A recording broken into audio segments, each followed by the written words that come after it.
Hey guys, welcome back. It's your boy DOITWITHDAN here, and I know you guys are probably thinking to yourself, like, what the hell is this place? If you guys didn't catch my last video, there's a big update on what's kind of going on with the channel, and I've decided to kind of condense basically everything into my main channel. My knife making, my woodworking, my motorcycle stuff, my car stuff, my mechanical stuff. I mean, you name it. All of it, I want it all in this channel. When I'm doing stuff, I want you guys to do it with me. Since I've moved all of my mechanical stuff over to my shop, I've got this whole bay dedicated to just woodworking, crafting, tinkering, stuff like that. And today we have a really special project. It looks kind of weird with all this crap sitting right here, right? It's not gonna make any sense until we get started at it, but we do have a sponsor in today's video, which is Cove. Cove put out this new speaker and they were talking to me about it. They said, hey man, listen, we know you got your new garage set up, we know you got your new shop set up, and we just put out this new speaker, which is like a really cool double-headed speaker. I don't know how else to describe it, but you know, it splits like this. You lock it, it turns into one speaker, or if you want it, two locations, the music plays in two separate locations. Just to give you an idea, the operation is super simple. Just turn them both on. The speaker will connect to your phone as one unit.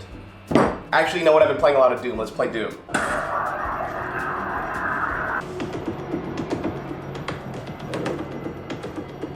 That's cool. Put one here. Take this one, put this one over here. 360 audio. I have music here and here. It's like no matter where I stand, I got audio everywhere. It's very eerie.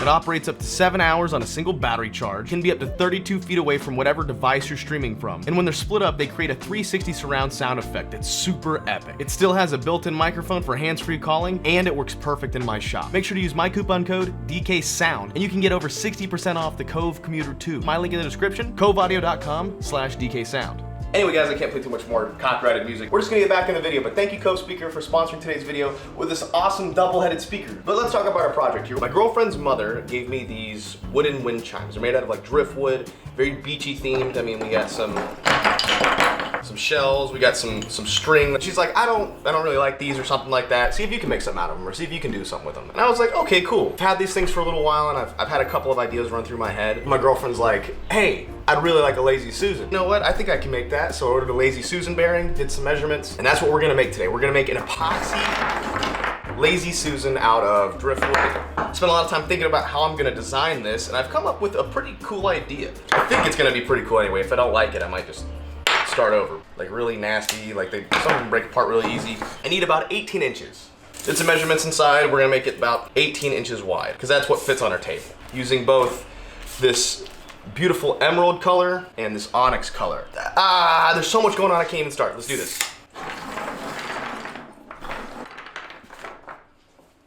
All right, this wood is got a nice layer of this laminate on it, which is a great surface for pouring epoxy on because it has a hard time sticking to this surface. The couple times that I've done epoxy, I've just poured directly onto this surface and pried it up. Some people use tape. There's a special kind of tape that keeps epoxy from sticking to stuff. They also use that. There's a ton of different options. Don't follow mine. All right, since the Lazy Susan's gonna be 18 inches across, we'll just do a 20-inch pour. We'll probably use a little bit more epoxy than I like, but so we'll do a 20 by 20. And obviously we don't need to be exact on how big our middle is right now, but I'd like to have an idea. I've already dismantled some of this, but I'm gonna take more of it apart. And I don't think that I'm gonna put the seashells. I don't really like the seashells. I don't think it's a good look. And now, kind of how I wanna design it, but we think the fat piece is kind of closer because they're bigger. I like to preserve the ones with holes in them because that way it'll really fill in and it'll be cool.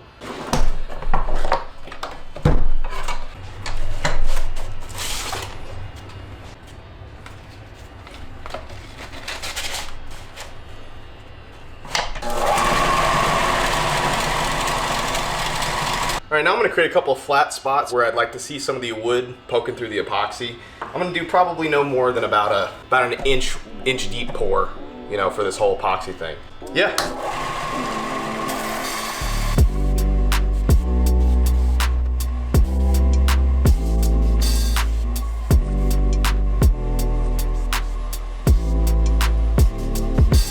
After moving away from the belt sander, I went and grabbed my little bandsaw so I could cut some of these pieces of wood at different angles. The idea was that I wanted some of the wood to kind of connect and be visible that it was broken in almost like a puzzle piece kind of way. It made a lot of sense in my head, but I don't think it really translated well in the final product, despite still having a cool final product look. Things don't always work out the way you want them to, but end up working out in different ways.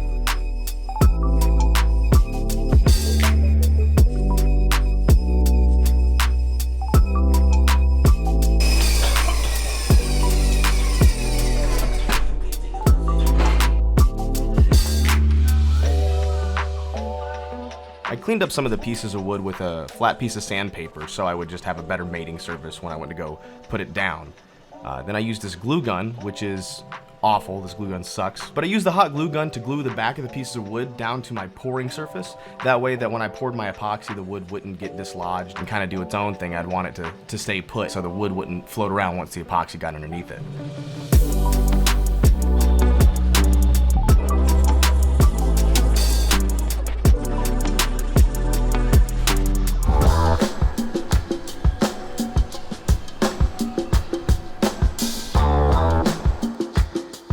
Now it's time to pour my first layer of epoxy.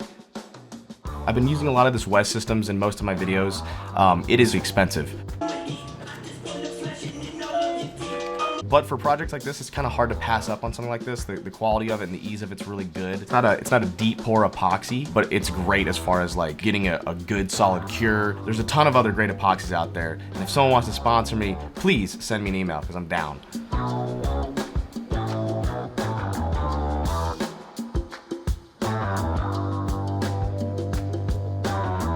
I think the general rule for mixing epoxy is usually about 5 minutes of solid mixing time, and then you pour in your acrylic powder or your dye. That's how I've always done it. I don't really abide by a 5-minute rule. I basically just stir the epoxy until it's clear again. When you mix part A and part B, they'll kind of get a little cloudy and bubbly. Once it starts to kind of warm up, it'll clear up really good. And that's how I know that generally I've mixed it thoroughly. But then I added this black acrylic powder, which technically, even though it changes the color of the epoxy, it doesn't dye the epoxy. It's a powder that technically stays descended in the cured epoxy. So the epoxy is still clear, it just has a lot of flake in it. And that's why I like the acrylic powder, because the acrylic powder gives it design. That's another cool thing that I like about the acrylic powder, which I'll go into in just a second.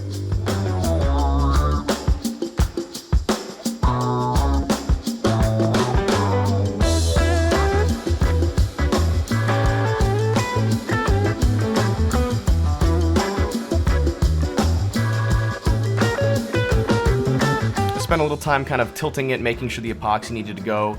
It is self-leveling, but it's really thick. You know, it's not quite viscous enough to do its own thing. So I just give it a little help and let it get even.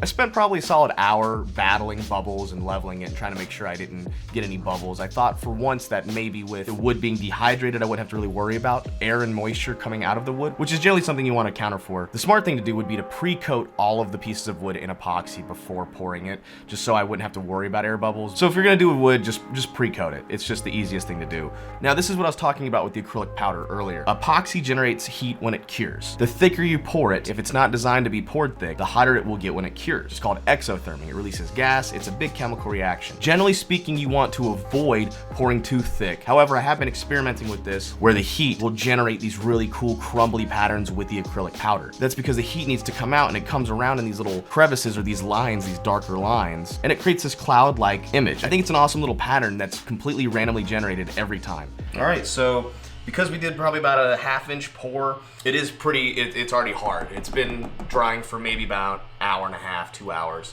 The epoxy's already pretty much cured. I still have some soft spots, but it'll be just fine. We got this really cool design pattern here, a couple bubbles, no big deal. But I showed my girlfriend Laura so far what we were like looking at, and we kind of brainstormed on some cool ideas. And rather than originally what I was gonna do is sand all of this flat, obviously, cut a circle out of here. We're still gonna use the emerald epoxy, but we're just gonna kind of pour it in here and let it run through the channels and kind of let it do its own thing, level itself out, drag it through and cover up the bubbles if we can, just to make things easy on me in the future. And for wherever the emerald epoxy doesn't go, I'll pour clear on top of that once the epoxy cures in the middle, and it'll have like a really solid depth to everything. Does that make sense?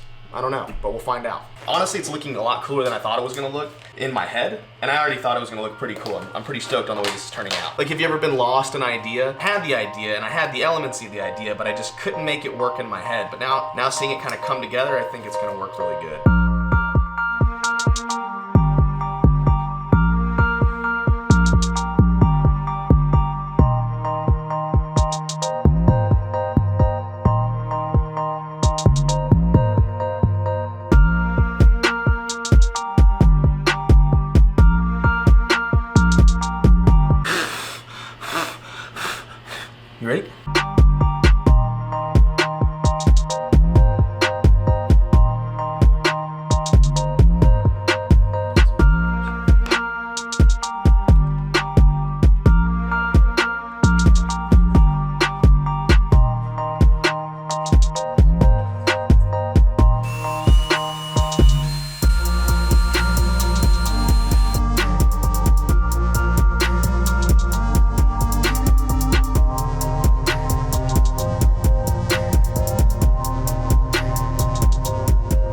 Again, using the blowtorch to pop bubbles. Incidentally, it turns out that the temperature that bubbles pop for epoxy is also the same temperature that driftwood catches on fire. So that was fun. So yeah, once it's all planed, it'll have just like this really strange depth look to it. I think it's gonna be really neat. I gotta learn how to start using less epoxy and more other stuff, you know? I think I'm gonna do 50 squirts. Now I'm mixing up the top layer clear coat. This will go over everything and kind of create a seal around the wood and give it that depth effect.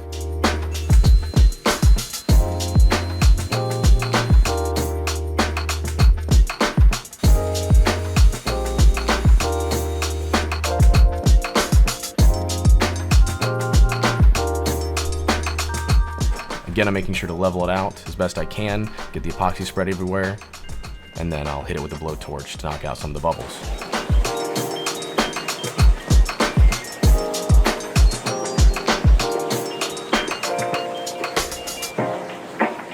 And then I'll do my best to make sure everything's level before it cures overnight. All right, looks like everything cured the way I wanted it to. All I need to do now is break it out of this mold here, which is gonna be impossible. Oh yeah, that's exactly what I thought was gonna happen.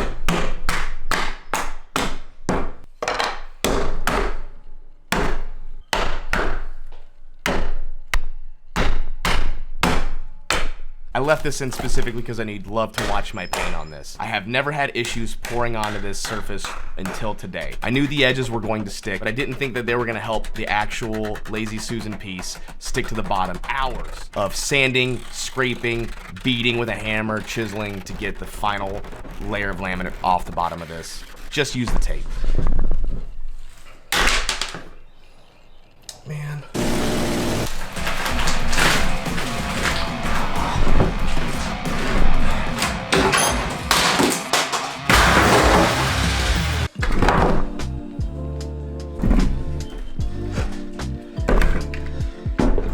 Because honestly, I used a ton of different methods to try to get this off. And I thought I'd come across one that's like, oh wow, that's great, using a wire wheel or a chisel or something like that. None of them were awesome. This sucked the entire way. Believe it or not, I bought one of these portable belt sanders specifically for this project, thinking it would make my life a little bit easier. And I think I drastically underestimated how well this thing was gonna perform for this particular project. When it came time to flatten out the wood, I had no idea what I thought was gonna be the best option. I was like, maybe I'll cut some of it off. I wasn't really sure what the best option was. Basically, I put this 80 grit belt on this thing, cranked it up to 6, and just sat it on top of wood until it disappeared. I think this was a pretty awesome and lazy way to get this done. So 10 out of 10, would recommend. It also helps that the driftwood was super dry and easy to chop.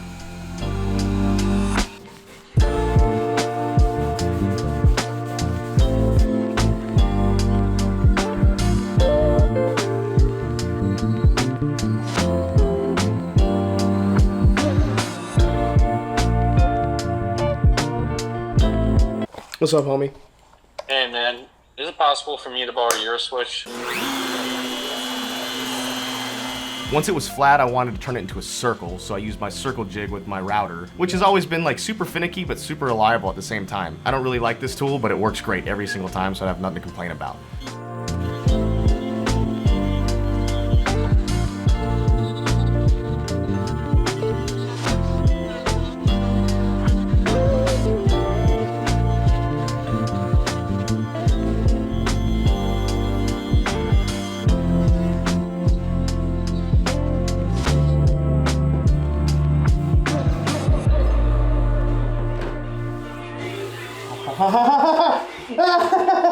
That's so cool.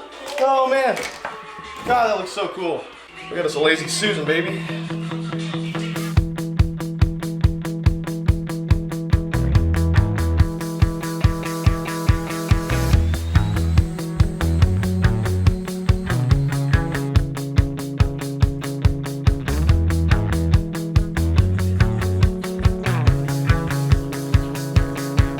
I spent this time to kind of clean up the Lazy Susan and smooth out some of the surfaces that didn't get sanded properly, or if there was any undercuts, I did my best to fill them or clean them out so I could pour my final clear coat over everything.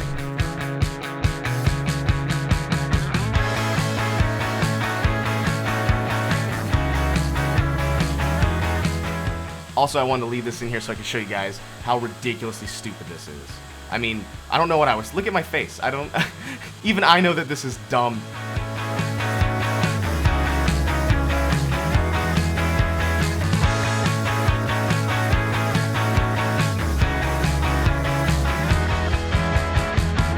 Now I'm getting ready to pour my clear coat, which will go over the whole thing and seal off the wood from any water. You don't want any moisture on the wood, it'll swell, so it'll keep it nice and protected.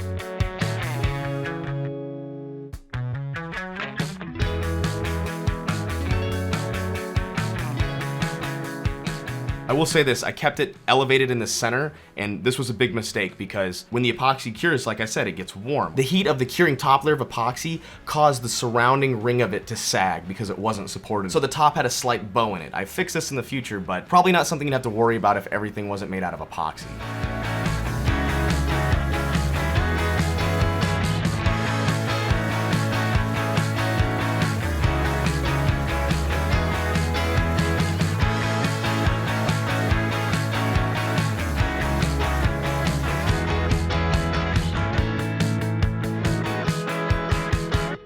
The clear coat and the clarity of this came out great, but there are some imperfections after the pour, usually dust settling, stuff like that, maybe a bubble here and there. I think I started at around 220 grit and worked my way up to 1,000 grit. I took out some of the scarring and the chips, about 1,500 grit sandpaper, so then I could polish it and get a nice glass clean finish.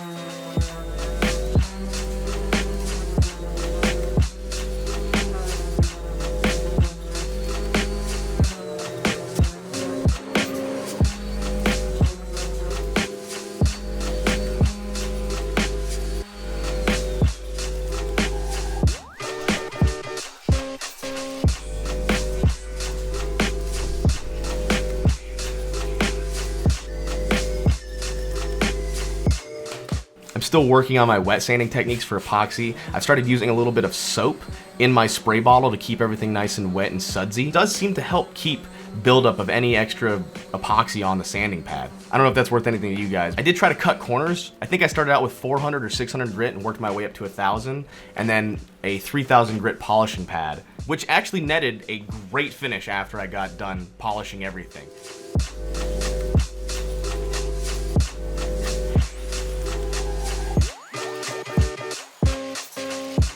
I use a series of different polishing compounds, heavy scratch removers, light scratch removers, rubbing compounds. Some of them are 3M, some of them are Plastic Polish Company. They're all over the place, but I figured out some of the ones that I really like for certain finishes. I say just experiment with different polishes because there's no harm in it, it's not expensive. I think most rubbing compounds are in between $5 to $15, and you get this whole ass bottle.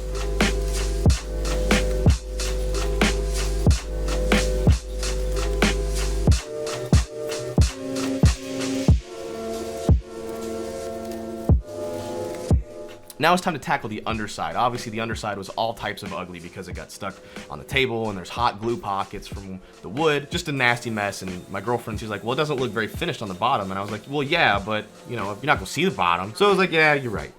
I used painter's tape to create a ring around everything to keep the epoxy from curling back underneath and creating drops on the top of my table, which didn't work anyway. I did a very bad job, which caused me to have to resurface the top.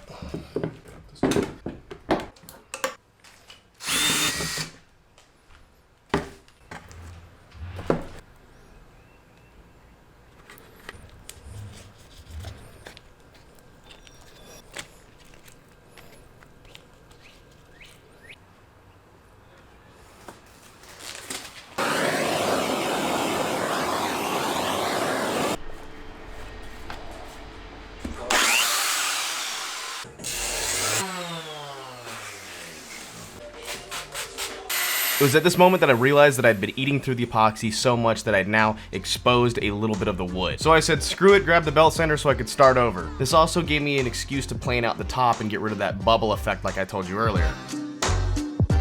This is where it gets repetitive. More epoxy, more sanding, more polishing.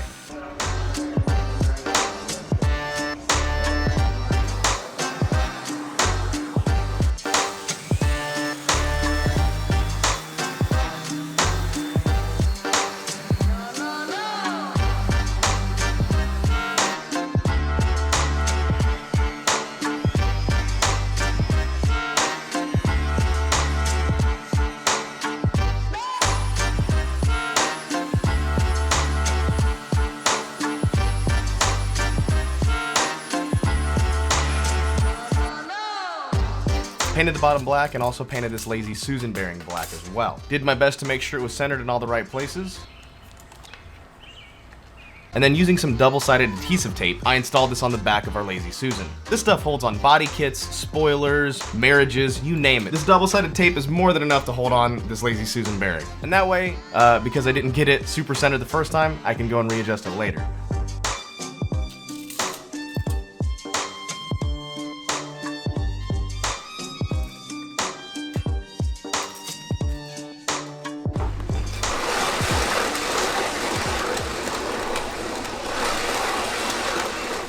And that is it, everybody. That is our beautiful Lazy Susan. I'm very happy with the way it turned out, even though that things didn't really go according to plan, and I used a lot of epoxy to get it right. Is it absolutely perfect? No, of course not. There's a little bit of imperfections, but that's how we do things here. But I want to say thank you guys for watching, and I hope you guys enjoy. See you next time.